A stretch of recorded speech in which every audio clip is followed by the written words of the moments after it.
নবী এক মরা খেজুর গাছে ট্যাক লাগাইয়া জুমার খুতবা দিতেন। কিছুদিন পরে এটা বাদ দিয়া নতুন মিম্বর বানাবেন। মানুষ যেমন কান্না করে খেজুর গাছ তেমন কান্না করে।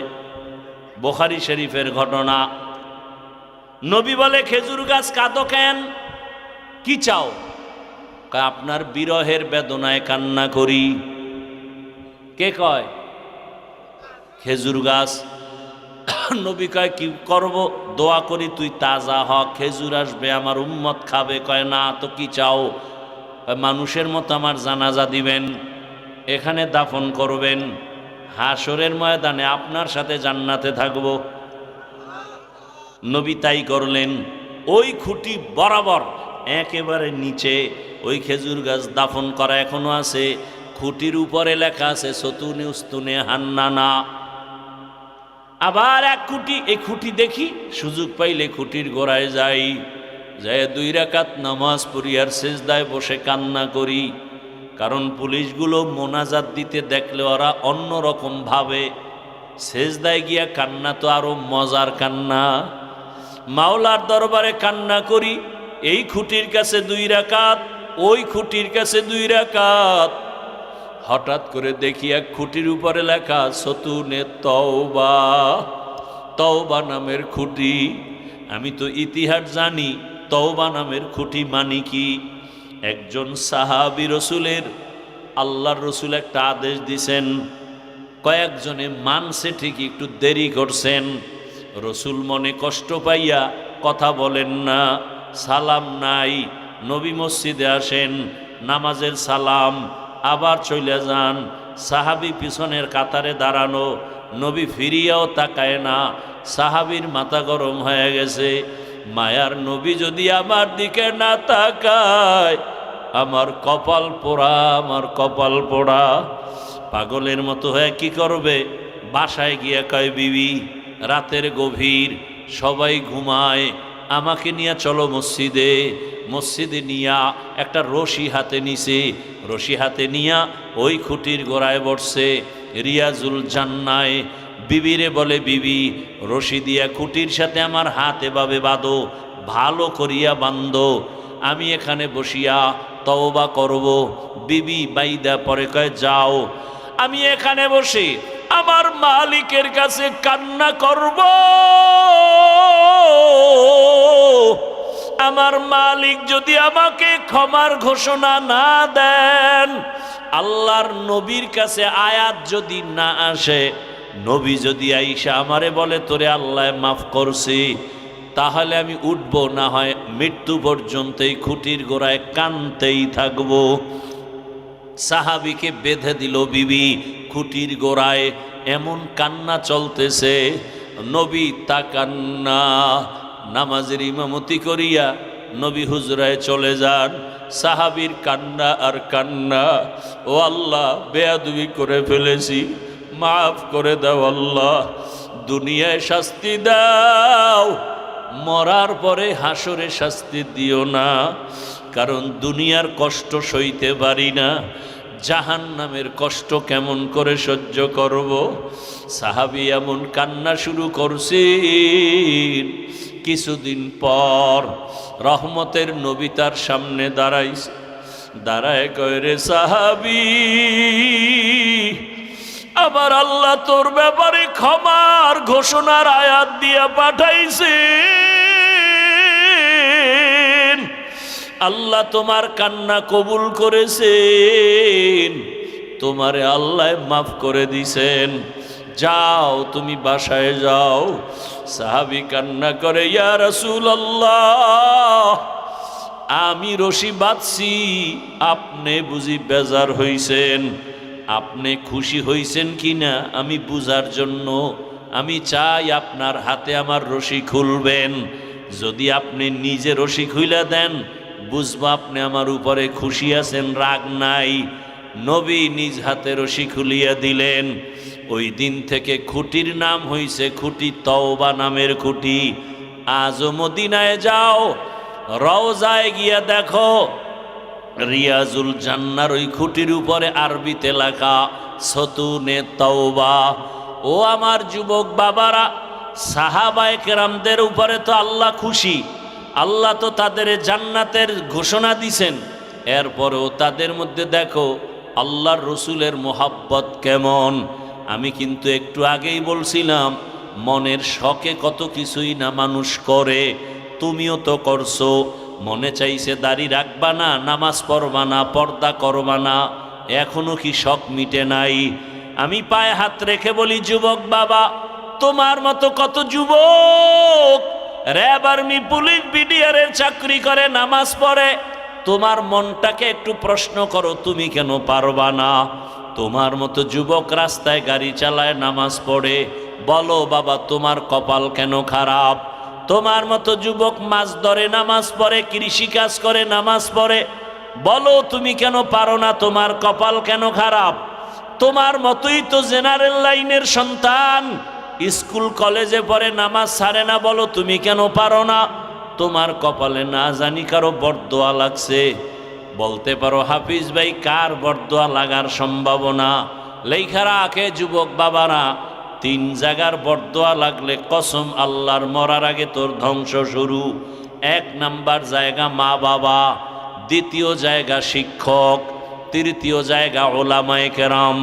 এই 3 জায়গার বরদোয়া যদি লাগে তোর ব্যবহারের কষ্টে, তোর জীবনটা মরার আগে ধ্বংস হয়ে যাবে। মা বাবার কলিজার দুঃখে যদি বলে আহ, একটা নিঃশ্বাস ছাড়ে, ওই নিঃশ্বাসটা তোর জন্য ধ্বংসের কারণ। শিক্ষক যদি তোমার মতো ছাত্রের ব্যবহারে কষ্ট পায়া নিঃশ্বাস ফেলে, ওই নিঃশ্বাস তোমার ধ্বংসের কারণ।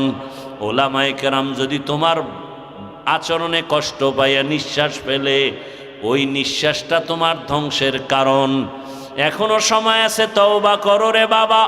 পর্দার আড়ালের মা বোনেরা, আপনার মতো কত মা কত বোন এখনো আছে নামাজ ছাড়ে না, বেপর্দায় চলে না, মোবাইলে সময় নষ্ট করে না, স্বামীর মাল হেফাজত করে। ও আমার যুবক বাবারা, তোমার মতো যুবক যদি নামাজ পড়িয়া চাকরি করে, তুমি কেন পারবা না? তোমার মতো যুবক যদি লেখাপড়া করে, নামাজ পড়ে, তুমি কেন পারবা না? তোমার মতো যুবক যদি ব্যবসা করে, নামাজ পড়ে, তুমি কেন পারবা না? ও আম্মা জানেরা, বোনেরা, আপনার মতো মা, আপনার মতো বোন যদি পর্দা করে, নামাজ পড়ে, স্বামীর মাল হেফাজত করে, মোবাইলে সময় নষ্ট না করে, আপনারা কেন পারবেন না? ও যুবক বাবা, অনেক কথাই রাগে হয়তো বলে ফেলেছি। আসলে আমি আপনাদের যাই বয়ান করি, আসলে হিসাব করে দেখলাম আমি এখনো মানুষ হতে পারি নাই। মানুষ আমাকে মাওলানা বলে সম্মানের চেয়ার আগায় দেয়। মাওলানা হওয়া সহজ, বক্তা হওয়া সহজ।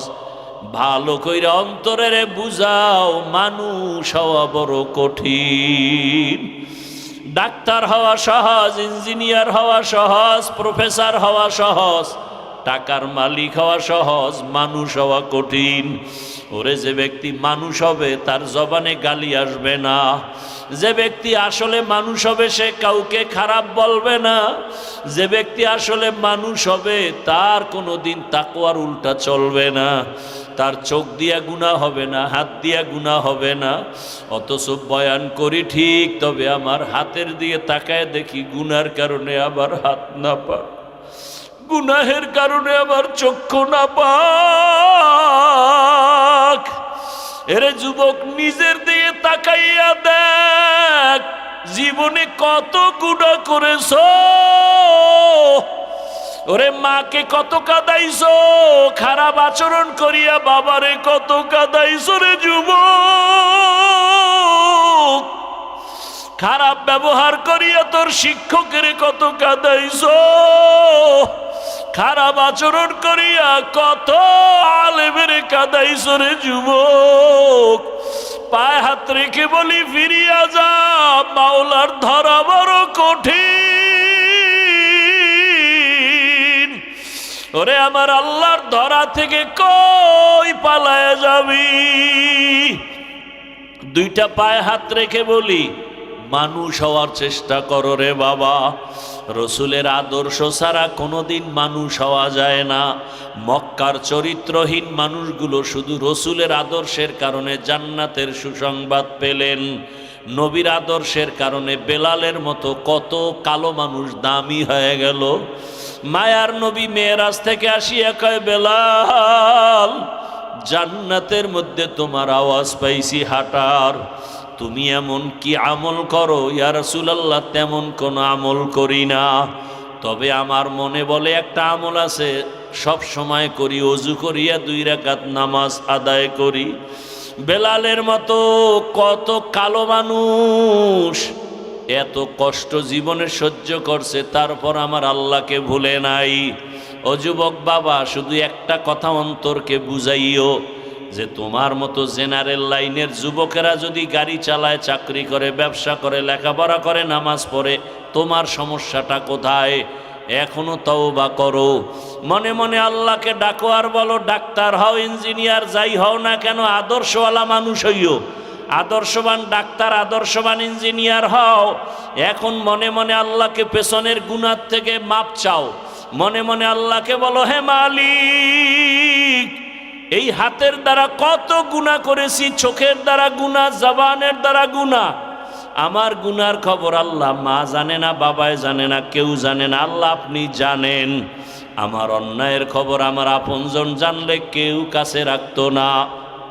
আল্লাহ আপনি জানিয়াও কত দয়া করছেন, রাগ করে খানা বন্ধ করেন নাই, আমার গুনার কারণে আপনি রাগ করিয়া পানি বন্ধ করেন নাই, বরং আপনি বারবার আমাদের ডাকছেন তওবা করার জন্য। আমরা তওবার দরজায়ও যাই নাই, আলেম ওলামারা ডাকছে তাও শুনি নাই। আজকে থেকে তৈরি হয়েছি মাওলা, আর গুনাহ করব না, আর দাড়ি কাটবো না, নামাজ ছাড়ব না, বেপর্দায় চলবো না, মা বাবার সাথে বেয়াদবি করব না, শিক্ষকের সাথে বেয়াদবি করব না, ওলামায়ে কেরামের পরামর্শ নিয়া, নবীর তরিকা মানিয়া, আদর্শ মানিয়া মরণ পর্যন্ত চলবো। ডাক্তার হলেও আর নামাজ ছাড়ব না, ইঞ্জিনিয়ার হতে গিয়াও নামাজ ছাড়ব না, ব্যবসা করতে গিয়া আর নামাজ ছাড়ব না, চাকরি করি বা না করি নামাজ ছাড়ব না। অন্তর থেকে যদি মাওলাকে তওবার নিয়তে বলা যায়, আল্লাহ দরজা খুলে দিবেন, ফিরাইয়া দিবেন না। তবে এটাও সত্য কথা, বয়ানের শুরুতেই বলছিলাম, আবু জাহাল নবীরে দেখলো, 13 বছর বয়ান শুনিয়াও কালেমা কপালে আসে নাই। আর ওমরের মতো বান্দা 27 বছরে নবীকে জবাই করতে গিয়া কালেমাওয়ালা হয়ে গেছে। এখন ওমরের অনেক সম্মান। ও আমার যুবক বাবারা, জানি না এখানে কার কপালটা ওমরের মতো কবুল হয়ে যাবে, আর কার কপালটা আবু জাহালের মতো পুড়িয়া যাবে জানি না। আল্লাহর কাছে মাথা নত করে তওবা করো, আর দাড়ি কাটবা না, নামাজ ছাড়বা না, বেপরদায় চলবা না, মা বাবার দোয়া নিয়া, শিক্ষকের দোয়া নিয়া, উলামায়ে কেরামের পরামর্শ নিয়া নবীজির সুন্নাত অনুযায়ী চলবা। যাদের খাঁটি তওবার নিয়ত আছে, আল্লাহকে বলো, আল্লাহ তওবাওয়ালা জিন্দেগি দান করেন, তওবার উপরে মজবুত হইয়া চলার তৌফিক দান করেন, আমিন।